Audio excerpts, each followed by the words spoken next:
go with their new, and hopefully they'll just recover from it without too much problems. Treatment of terramycin in the spring and fall is also a good preventative measure. So terramycin, again, the TerraPro is a good thing to treat with, and that's a preventative measure. Or you could use the No, Nosebit is for a different disease. Nosebit, Yeah, okay. Nosebit is for nose and mouth. Oh, yeah, that's right. Terramycin is for Right, mouth. okay. American copper.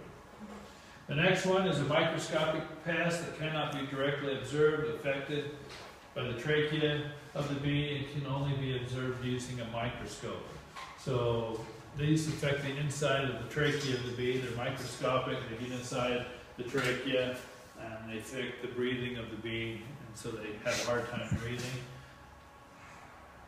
You may, the pictures are in front of the words here. In front of the hive, the bees have disconnected their two sets of wings and rotated them to an orientation resembling a K. So sometimes you'll see this weird, the bees are using normal. If they have a K stuck, that means they're being affected by trachea mite. And we don't know why that they do that to their wings, but it does. And so the best treatment for tracheal mites, microscopic organism living inside there. Most bees that are susceptible to them are gone. Most bees are used to them because they've been around so long. They've gotten used to having trachea mites in there. Most beekeepers, commercial guys treat for it anyway, just because it, affects the health of the bees, and they want to get them out. The best thing is a menthol crystal treatment in the form of a grease patty. We call it Salvation Salve. We sell it here, little package. It's got menthol crystals. It's a white pad. The ones we had, you can cut it in fours, so you just put it a little chunk in the hive. Beekeepers keep them in there year round. They put one in there, so it's gone. They just stick another one in there just to have it in there. In my hives, I don't usually keep it year round. I'll put it in, and then later on, it's out, so I'll stick another one in there. But I don't really pay a whole lot of attention to it, other than just every once in a while I'll stick one in. And it does help, keeps them a little bit healthier. It smells like Vicks Vapor Rub, some menthol crystals, so it's... And it doesn't get into the taste of the honey? No. It's just a natural. It's usually some menthol crystals and a couple essential oils mixed in with some crystal shortening, basically. The next disease, small hard larval remains that are white, gray, or black within the comb. So you'll get in and you'll pull your frame out and it'll rattle. It sounds like a baby rattle or something. All this stuff that's died inside there. They make these little mummies, little hard mummies inside the comb. The bees will start uncapping them and dragging them out. You'll see them down on your bottom board where they drag them down to the bottom, kind of drag them out of the front of the hive. So that's called chalk brood. The brood actually dies inside the frame and gets hard. So a fungus that attacks the larval stage of the honeybee, it shows up when the colony is stressed or when there's a shortage of food and erratic temperatures. Like nosema, chalk is spread by spores from previous infections. Spores are spread when your bees visit an infected colony, bees from your infected colony visit other colonies, or you exchange equipment. So same kind of, it just spreads when you're doing stuff like that. Bees that have cleaned up larvae that have recently died of chalk inadvertently feed the spores to other larvae in the hive, and then that spreads throughout the hive that way. The spores germinate in the gut of the larvae and they compete with the larvae for food. Without help, the larvae will starve to death. The fungus then invades the tissue of the larvae and consumes it. Eventually the body tissue turns hard and chalky white, forms a little mummy in there. If the right conditions exist, the fungus matures, reproduces, casting off black spores. So they're usually white and then they turn black. Once they're black, the spores are starting to be produced, and that's where it's starting to spread even more. So the nurse bees in the hive remove the infected mummies and the cycle begins again. So if you see this in your hive, pull that frame out and get rid of it. Just throwing it in the garbage can? Yeah. Or do you need to burn it?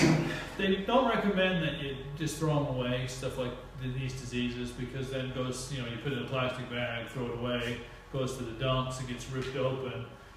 Some bees are flying around, and they smell it, they go down, and then they're taking it back to their hive. So it's nice to burn it if you can. A lot of people don't, but chalkroot isn't as bad as American foulroot is. But there is no chemical treatment for chalkroot.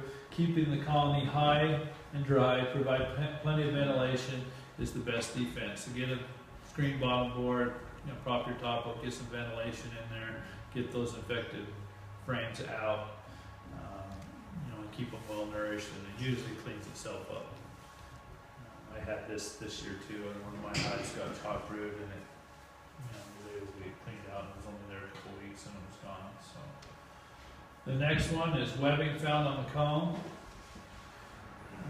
You'll open and pull the frame, and it's just covered with webs. It looks kind of like spider webs. There's remains of cocoons, and they chewed right into the wood and build a cocoon in there. You'll see these little larvae crawling around inside the frame, just tunneling through the wax, that's what makes that webbing, is these little caterpillars. And you'll see these gray moths inside the hive. Wax moth is what causes this. The small grayish moth that slips inside the hive, gets past your guard bees, and lays a bunch of eggs inside the hive. Those eggs then hatch and make that little larvae, and they just crawl through the frames and chew up everything. And usually the bees will take care of them and keep them out of there if you have a strong hive. But if your hive is weak, say you've got a hive that has 6 frames of bees, and you got 3 frames that don't have anything on them, and the bees don't go over there often, these wax moths will get a good hold in there, and then the bees can't kill them off, and the wax moth will basically destroy the hive. So I'm going to watch for that. Once they get a foothold, the caterpillars tunnel through the comb, leaving a path of destruction. Webbing excrement is left throughout your hive. Wax moth can completely consume the comb in a super in 10 days. So they can destroy 10 frames of comb in 10 days to a week, or 2 weeks. So, you might be in there thinking, oh, we're all good. 10 days later, you go in and it's not good anymore. So you got to watch that. How often do you check your hive, like over the summer, sir? Over the summer, I usually only get in once a month. I go out and look at them. I do a full hive inspection once a month. Okay. But I'll go out and look at them. Every week I go out and check them. To look Make inside. sure there's activity. Yeah, but I won't do a full hive inspection. But I'll do a full hive inspection once a month. If I see a problem, then I'll go through it. But I kind of like the bees just to do their own thing. When you say full hive inspection, do you mean that you take every frame out from every box Yeah. and examine it? Yeah, it's a Okay. full, so I'll go through every single frame, all the way from the top one clear To the bottom? Gotcha. I have a hard time keeping my smoker lit that long. Is there a trick? You using pellets? What do you using? I was using like wood chips Wood chip. and stuff, but it just wasn't. I like to use the wood pellets like this. Okay. They're hard to light, but once you get them lit, they stay quite a while. Okay. You just gotta, you kind of learn how much you need to use. If Okay. you're only gonna be in 10 minutes, you don't need to use as many. Okay. I'll usually put, if I'm doing a whole bunch. So how do you get them lit if they're hard to With light? a torch. With a torch. Okay.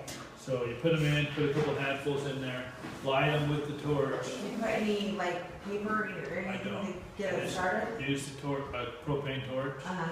blow it in there, get them lit, and then I'll pull the torch out, I'll let it burn. So if it goes back out, I'm gonna light them again. Okay. So then get them burning, and so the flame's going on, and then I'll leave that flame for about 2 minutes. Okay. Let it burn for a good couple minutes, and then blow them out, close it, and then they'll stay lit. But Okay. if you just kind of get them warm and pull it off and they go right out, they're just going to smolder and go out. You got to get them lit and let them burn for a couple of minutes. Okay. That's what I use. People use pine cones. Cow manure works really well Really? because it smolders for a long time. A lot of the commercial guys use burlap, but it tends to burn up pretty quickly, so you're out of that new stuff all the time. Okay. I like to use pellets because I can get them lit and it'll burn for an hour and I don't have to deal with it. Okay.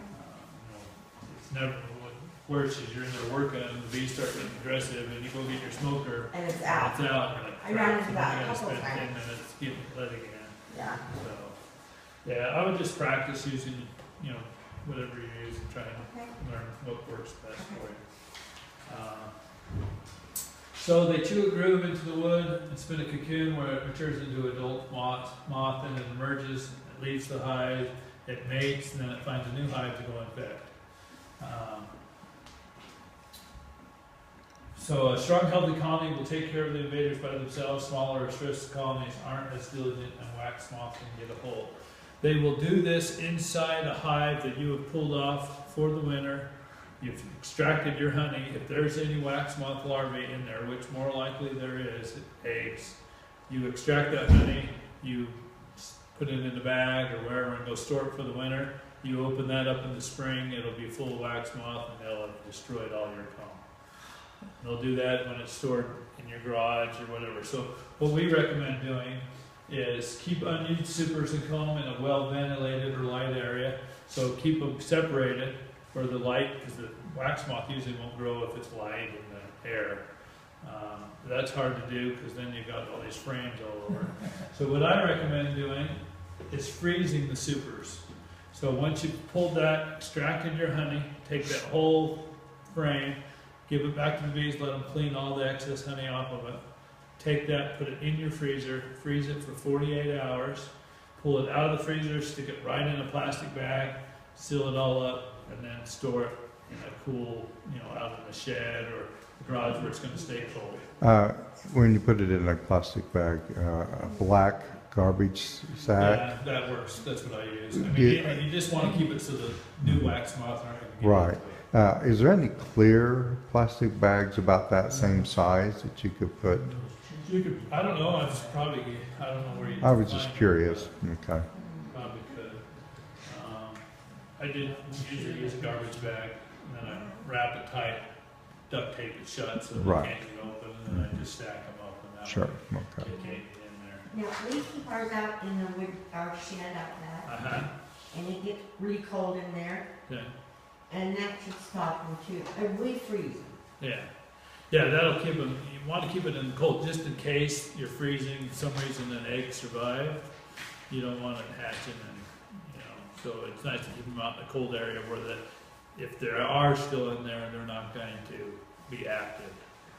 If people store them in their basement and it's nice and warm down there, and so it's just a great place for them to breed and grow around and do it. So, there's also a product called Parama, which is what a lot of the commercial guys use. We sell it here. And this is nice when you have large numbers or you don't have a freezer to store them in. You can take the Parama, you put a layer of newspaper on the ground, put your box down, stack them about 5 high, wrap all the joints with tape so you seal all the joints, put a layer of newspaper on the top, you put these paramoth crystals on there, put your lid on, seal it all up. Paramoth crystals evaporate and fill that whole chamber full of this paramoth stuff. And that kills the larvae.